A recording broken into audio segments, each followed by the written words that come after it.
दोस्तों आज के इस वीडियो में हम प्रीवियस सक्षमता एग्जाम के क्वेश्चन पेपर सॉल्यूशन को देखेंगे।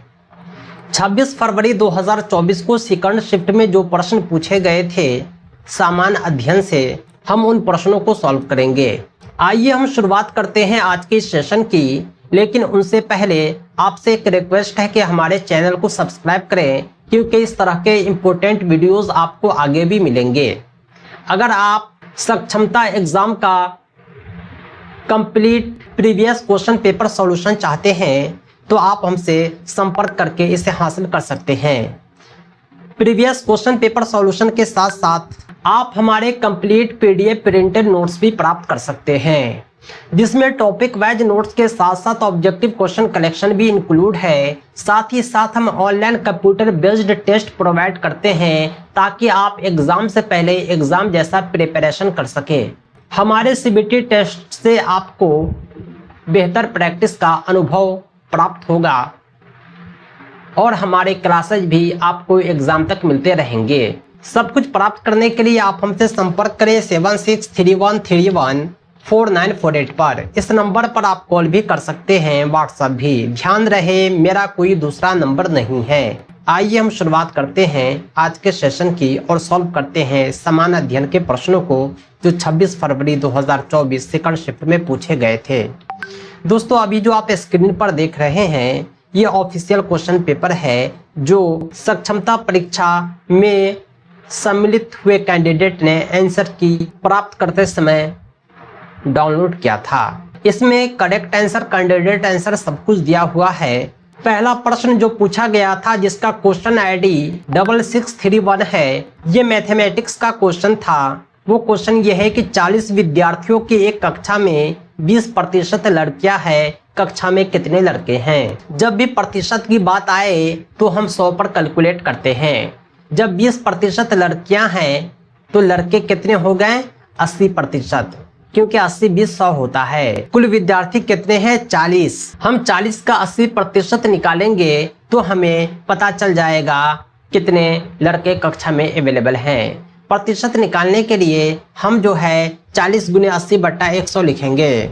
40 गुने 80 लिखते हैं तो ये आता है 3200। इसको हम 100 से भाग दे देंगे, 2 0 से 2 0 कट जाएगा, 32 आंसर प्राप्त होता है, जो सही जवाब ऑप्शन डी है। बीएसबी ने भी आंसर के में करेक्ट आंसर 4 लिखा है, ऑप्शन 4 32। नेक्स्ट क्वेश्चन है क्रम में आगे क्या आता है। एक सीरीज दिया गया है 2 4 10 28, अगला क्या होगा। इस सीरीज को जब आप गौर से देखेंगे तो पहली संख्या बाद वाली संख्या में कुछ संबंध है। जब हम पहली संख्या को 3 से गुना करके 2 घटाते हैं तो बाद वाली संख्या प्राप्त होता है। यानी 3 दूना 6 में से 2 गया 4, 4 तिया 12 में से 2 गया 10, 10 तिया 30 में से 2 गया 28। इसलिए बाद वाली संख्या जो होगा 28 के 28 को 3 से गुना करके 2 घटाने पर प्राप्त होगा।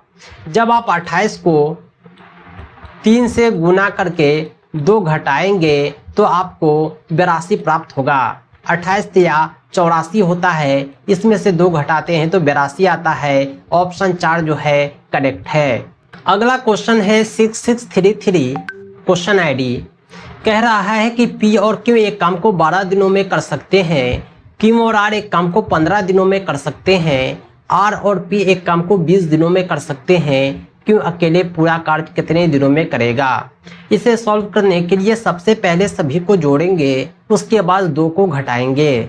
जब सभी को जोड़ते हैं तो 47 आता है और 12 15 को जोड़ते हैं तो 20 27 आता है। जब इसे घटाएंगे तो 20 होगा। सही जवाब है ऑप्शन 3। इसे आप बिग प्रोसेस से भी सॉल्व कर सकते हैं। अगला क्वेश्चन है एक कांस्टेबल एक चोर से 114 मीटर पीछे था, एक सिपाही 1 मिनट में 21 मीटर चलता है, एक चोर 15 मिनट चलता है, तो सिपाही चोर को कितने समय में पकड़ लेगा।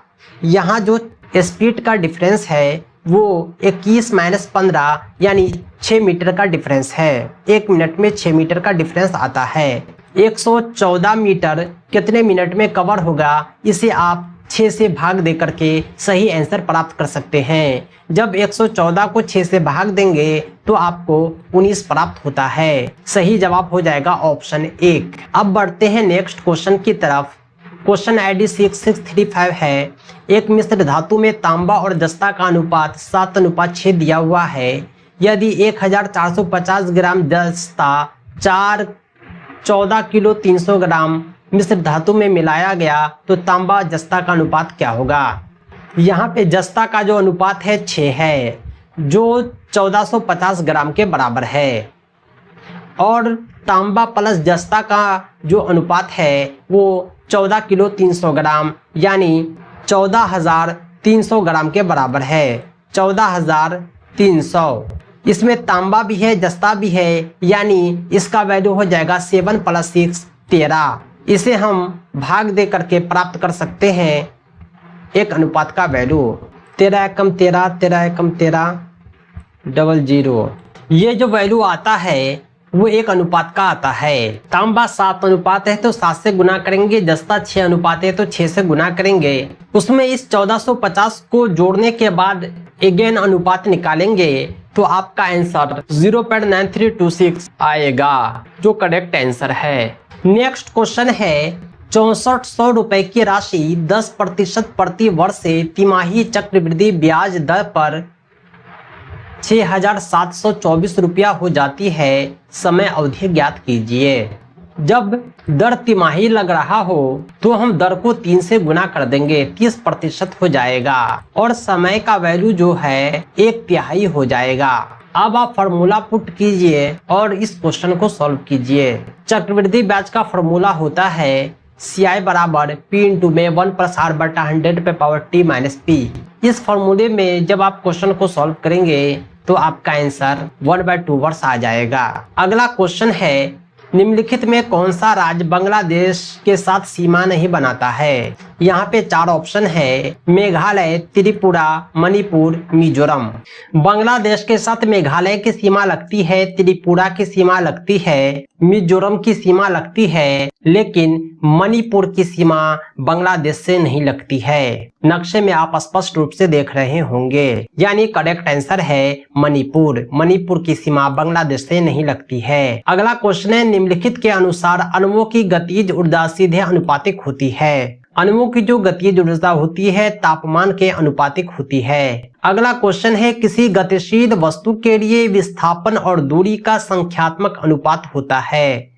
विस्थापन और दूरी का जो संख्यात्मक अनुपात होता है यह हमेशा 1 के बराबर होता है या 1 से कम होता है। अगला क्वेश्चन है भर्तीकर्ताओं और डिजिटल रूप से कुशल उम्मीदवारों के बीच अंतर को पाटने के लिए किस संस्थान ने टैलेंट कनेक्ट पोर्टल का अनावरण किया है। उस संस्थान का नाम है NASSCOM, जिसने टैलेंट कनेक्ट पोर्टल का अनावरण किया है। अगला क्वेश्चन है कलहन ने कौन सी पुस्तक लिखी थी। कलहन की एक काफी प्रचलित पुस्तक है राजतरंगिणी। कलहन की राजतरंगिणी काफी प्रचलित है। सही जवाब है ऑप्शन D 4 नंबर। अगला क्वेश्चन है कौन सा दिन अंतर्राष्ट्रीय शांति दिवस के रूप में मनाया जाता है। 21 सितंबर जो होता है अंतर्राष्ट्रीय शांति दिवस होता है। देख रहे होंगे अंतर्राष्ट्रीय शांति दिवस 21 सितंबर। अगला क्वेश्चन है बिहार के राज्य पक्षी का नाम बताएं। बिहार का जो राजकीय पक्षी है वह गौरैया है, स्पैरो। अगला क्वेश्चन है बिहार में जिलों की कुल संख्या कितनी है। बिहार में 38 जिला हैं, 38। अगला क्वेश्चन है एक गतिविधि के दौरान छात्रों को संघर्ष करते देख एक अध्यापिका बच्चों को संकेत और इशारे जैसे क्या, क्यों, कैसे प्रदान करने का फैसला लेती है। लेव वाइगोत्स्की के सिद्धांत के अनुसार अध्यापिका की यह योजना क्या है। पेडागोगी से जो प्रश्न पूछे गए थे उनमें ये भी प्रश्न सम्मिलित था। इसका सही जवाब हो जाएगा अधिगम के लिए पार आधारभूत संरचना की काम करेगी। मैडम जो इशारा कर रही है वो सिखाने के लिए कर रही है। सीखने सिखाने के लिए उठाया गया हर कदम अधिगम कहलाता है। अगला क्वेश्चन है अधिगम की सर्वोच्चतम अवस्था कौन सी है। अधिगम की जो सर्वोच्चतम अवस्था होती है संतुलित उत्तेजना, कोई भय नहीं। जब कोई डरा हुआ रहेगा तो वो क्या खाक सीखेगा।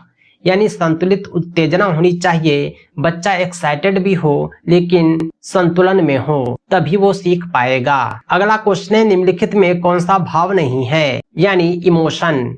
इमोशन जो होते हैं 14 प्रकार के होते हैं। क्रोध, भय, प्यार, ये सब के सब इमोशन हैं, लेकिन स्मृति इमोशन नहीं है। ये भी पेडागोगी का क्वेश्चन है, बाल विकास से उठाया गया प्रश्न था।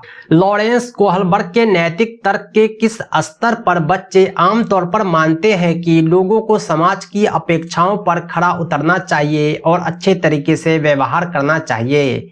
लॉरेंस कोहलबर्ग का जो ये सिद्धांत है पारंपरिक स्तर का सिद्धांत है। अगला क्वेश्चन है, सामाजिक आर्थिक रूप से वंचित पृष्ठभूमि से आने वाले बच्चों को कक्षा के माहौल की आवश्यकता होती है जो उन्हें अच्छा व्यवहार सिखाता है, उनके संस्कृति और भाषाई ज्ञान को महत्व देता है, उनका उपयोग करता है, उनकी भाषा के उपयोग को हतोत्साहित करता है ताकि वे मुख्य धारा की भाषा सीख सके, बच्चों को उनकी क्षमताओं के आधार पर वर्गीकृत करता है।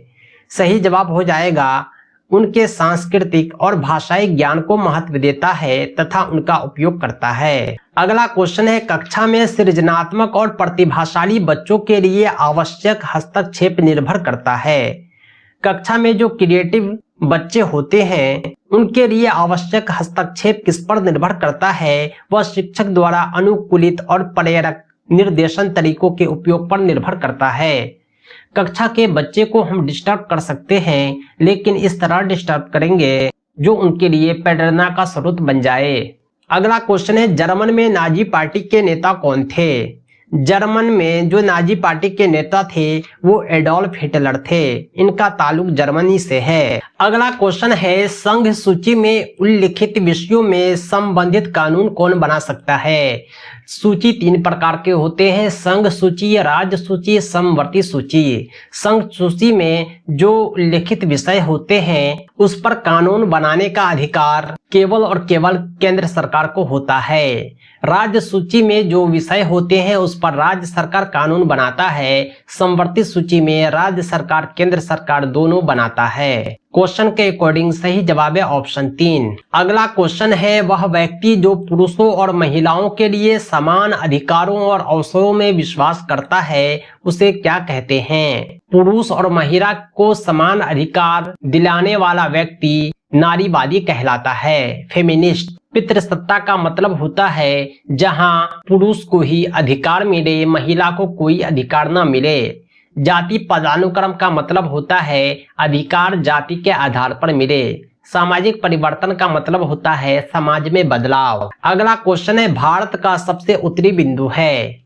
भारत का सबसे उत्तरी बिंदु ऑप्शन के अकॉर्डिंग जम्मू कश्मीर है। नक्शे में जब आप भारत का नक्शा देखेंगे तो उसमें जम्मू कश्मीर टॉप नॉर्थ में दिखेगा। अगला क्वेश्चन है, निम्नलिखित में कौन सा देश भारत के साथ सबसे छोटी सीमा साझा करता है? Nepal, Myanmar, Bhutan, Afghanistan.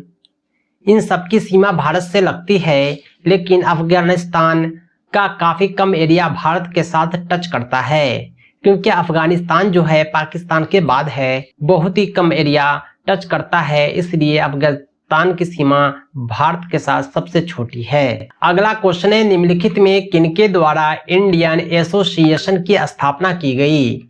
Indian association की स्थापना सुरेंद्र नाथ बनर्जी और आनंद मोहन बोस ने की थी। अगला क्वेश्चन है, महात्मा गांधी ने किस वर्ष भारतीय राष्ट्रीय कांग्रेस की अध्यक्षता की?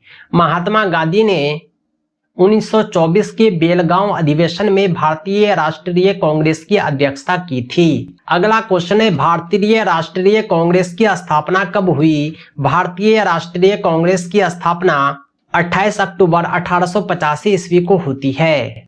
अगला क्वेश्चन है, कांग्रेस ने अगस्त 1942 का प्रसिद्ध भारत छोड़ो आंदोलन किस अधिवेशन में पारित किया था? भारत छोड़ो आंदोलन वर्धा अधिवेशन में पारित किया गया था। अगला क्वेश्चन है, होम रूल लीग के संबंध में निम्नलिखित में कौन असत है? होम रूल लीग के बारे में बहुत सारी कथन है, आइए हम सही कथन गलत कथन को अलग करते हैं। होम रूल लीग के बारे में कहा जाता है कि सबसे पहले इसकी योजना एनी बेसेंट ने 1914-15 में प्रस्तुत किया था। ये बिल्कुल सही है। तिलक की home rule league Maharashtra, Karnataka, Madhya Prant और बराड़ तक सीमित था। ये बाल गंगाधर तिलक के बारे में ये भी सही है। तिलक द्वारा स्थापित होम रूल लीग अधिक प्रतिक्रियावादी थे। बाल गंगाधर तिलक गरम दल के नेता थे। होम रूल लीग जो था इनका काफी प्रतिक्रियावादी था। तिलक और एनी बेसेंट के मतभेदों के उपरांत भी दोनों लीग बनी रही।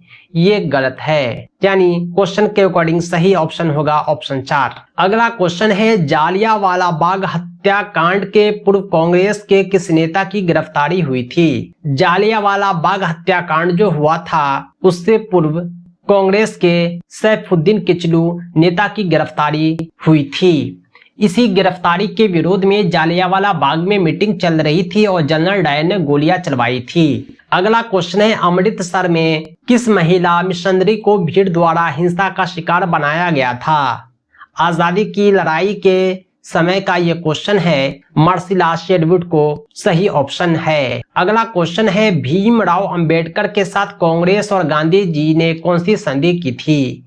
भीमराव अंबेडकर के साथ कांग्रेस और गांधी जी ने पूना पैक्ट किया था। अगला क्वेश्चन है, कौन सा राज्य बिहार के पश्चिम में स्थित है? नक्शा में ये आप बिहार देख रहे होंगे, इधर होता है पूरब, इधर होता है पश्चिम। बिहार के पश्चिम में जो है उत्तर प्रदेश है। सही जवाब हो जाएगा ऑप्शन 1। अगला क्वेश्चन है, लगभग 70% ताजा पानी बर्फ की चादरों और ग्लेशियरों के रूप में अंटार्कटिका, ग्रीनलैंड और दुनिया के पहाड़ी क्षेत्रों में पाया जाता है। Option 1 is correct. जल प्रदूषण का प्राथमिक कारण क्या है?